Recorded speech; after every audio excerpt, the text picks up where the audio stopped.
podcast de Fundación Intecnus, un espacio en el que te contamos cómo y por qué trabajamos en ciencia al cuidado de tu salud. Estamos en la provincia de Río Negro, en San Carlos de Bariloche, en un entorno natural único, camino al Cerro Catedral. Desde allí brindamos servicios de diagnóstico y tratamiento para patologías oncológicas, neurológicas y cardíacas, entre otras. Y además, realizamos actividades de investigación y desarrollo. Para conocernos más, podés ingresar a www.intecnus.org.ar.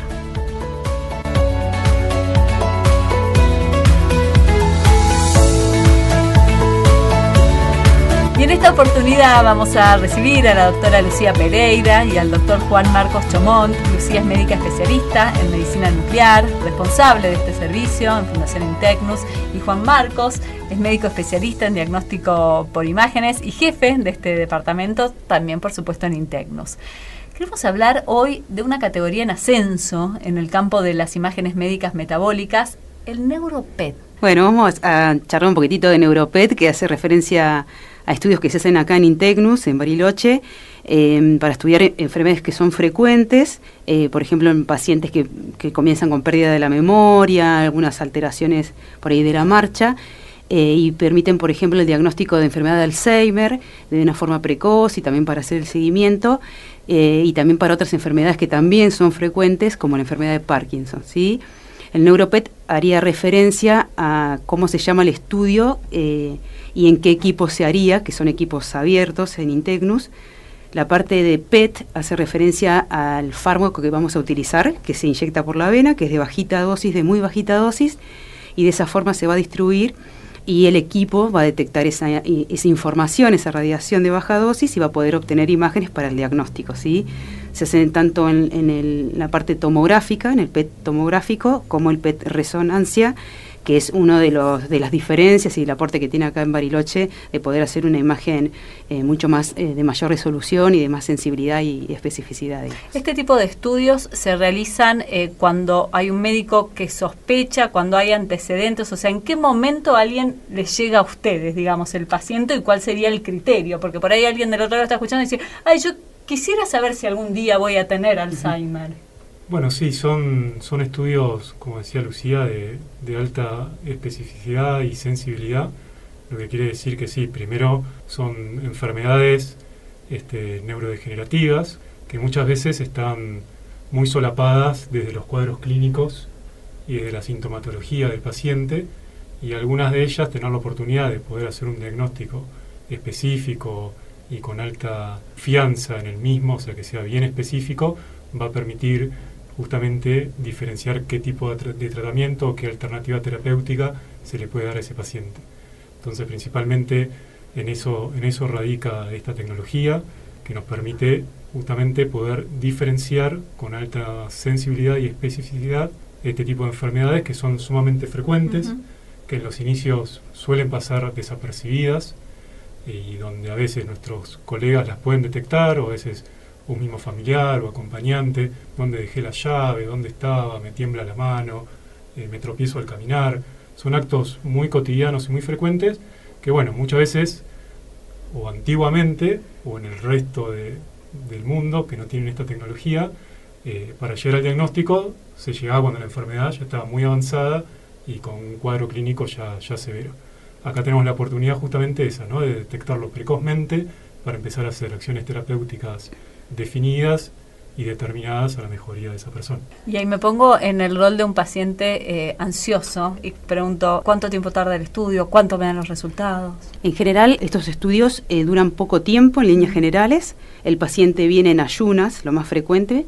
Llega, se hace una entrevista corta para explicarle de qué se trata el estudio, qué cuidados hay que tener, y se le pone una vía para poder pasarle el material radioactivo, que es un líquido con muy bajita dosis, como comenté, y hay que esperar unos minutos, depende del estudio, para que se distribuya correctamente, y después de ahí va a estar acostado en el equipo. Si es en el PET resonador, digamos, va a estar aproximadamente 40 minutos acostadito, obviamente con la protección auditiva, y siempre vamos a estar ahí acompañándolo, viéndolo y escuchándolo si requiere alguna necesidad. Y después ese paciente, después de que termina el estudio, hace su vida absolutamente normal. ¿Por qué? Porque la radiación que se utiliza es de baja dosis y dura muy poquito tiempo. Es decir, que ningún paciente que se hace este estudio tiene que estar en aislamiento porque es un estudio de diagnóstico. Y al ser de diagnóstico, esa radiación, que sería como una lucecita obviamente que nosotros no vemos, y si es detectada por el equipo, solo sirve para eso, y para poder llegar a obtener imágenes que puedan ser diagnósticas de alta resolución. Y este paciente que sale de ahí no va a tener ningún malestar, no le genera reacciones alérgicas el fármaco, ni ninguna otra, complicación. No se utiliza otro material más que ese. Y el paciente se va a hacer su vida como venía haciéndola, es decir, puede tomar su medicación habitual, comer lo que comen habitualmente y no requiere ningún cuidado en particular. La única recomendación inmediatamente que sale del estudio es no contacto estrecho y prolongado con niños y embarazadas, pero es una recomendación mundial para que nadie reciba radiación que no esté justificada, pero en realidad no es que le va a generar daño a ningún familiar ni a nadie, sino que es una recomendación para que nadie reciba radiación, digamos, pero en realidad no le va a hacer mal ni al paciente ni a la gente que está a su alrededor. Sí, y en cuanto al tiempo, lo que me gustaría acotar, como antes había dicho Lucía, es que justamente son equipos híbridos. Entonces, el tiempo de duración es lo mismo que duraría hacerse una resonancia convencional y común, ¿sí? Y al mismo tiempo que se hace esa resonancia, se hace el estudio metabólico, que esa es justamente la ventaja de este equipo, donde antes había que hacerse 2 estudios por separado y después fusionarlos, y ahora podemos hacer todo en simultáneo. Y en cuanto al tiempo de resultado, de entrega de resultados... En general, nosotros vemos el estudio en el momento, claro, porque siempre hay un médico que chequea que el estudio no esté movido, digamos que esté en buenas características, y por supuesto para asistir al paciente ante cualquier eventualidad, siempre se ve en el momento, pero en general tarda menos de 72 horas, digamos, en el informe, pero si fuera el caso de necesidad, tenemos el acceso de hablar con el médico que derivó para poder pasar un informe verbalmente, pero el informe en general está antes de las 72 horas. ¿Qué lugar dirían ustedes que ocupa hoy en la medicina nuclear, en el mundo, la realización de este tipo de estudios con este equipamiento que acaban de detallar? Bueno, particularmente es una tecnología que está en auge, como decíamos al principio. Tenemos la oportunidad de tenerlo acá en nuestra región, en la ciudad de Bariloche. Hay pocos lugares en el mundo que pueden decir lo mismo. En Argentina hay un equipo similar en Mendoza, en Latinoamérica hay otro en Sao Paulo, y no todas las ciudades de Europa o de Estados Unidos tienen esta tecnología. Así que es una herramienta sumamente útil, sumamente novedosa, y por lo menos dentro de lo que es la medicina nuclear y el diagnóstico por imágenes, en este tipo de patologías y de enfermedades tan comunes es donde marcan una gran diferencia, y es a donde apunta, donde todo el resto de los lugares donde no está esta tecnología es donde justamente lo quieren tener, porque la verdad que marca una gran diferencia, e incluso no solamente se habla de equipamientos híbridos, sino también de médicos con formación híbrida, que es lo que estamos iniciando también en Fundación Integnus, porque creo que abre un capítulo nuevo dentro de lo que es las especializaciones en medicina, en donde realmente pasa a ser el gold estándar, y donde todo el resto, nosotros y el resto del mundo, está apuntando hacia ese norte, ¿no?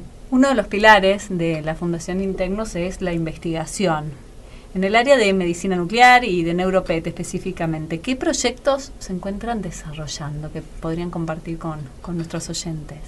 Bueno, se está en este año, se había programado con mucho tiempo, digamos, un protocolo de adicciones, donde obviamente se tiene en cuenta la visión, la evaluación por psiquiatría de pacientes que tienen adicciones al alcohol, sin otro tipo de adicciones, o sea, se hace una diferencia ahí, criterios de exclusión.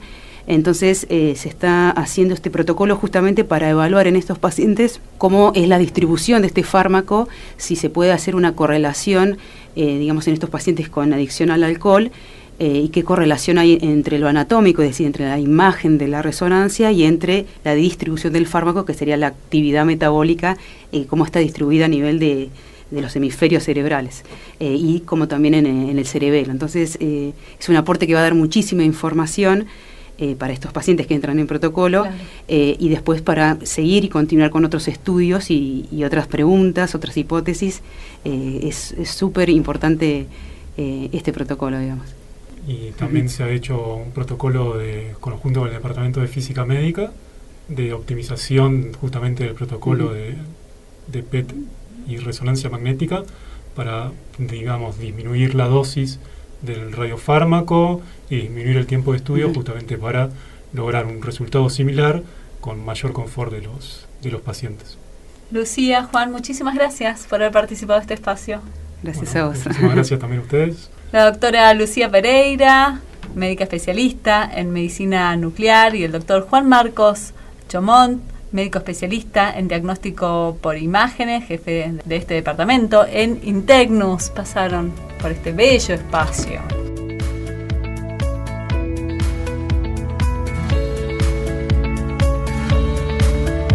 Fundación Integnus. Ciencia al cuidado de tu salud.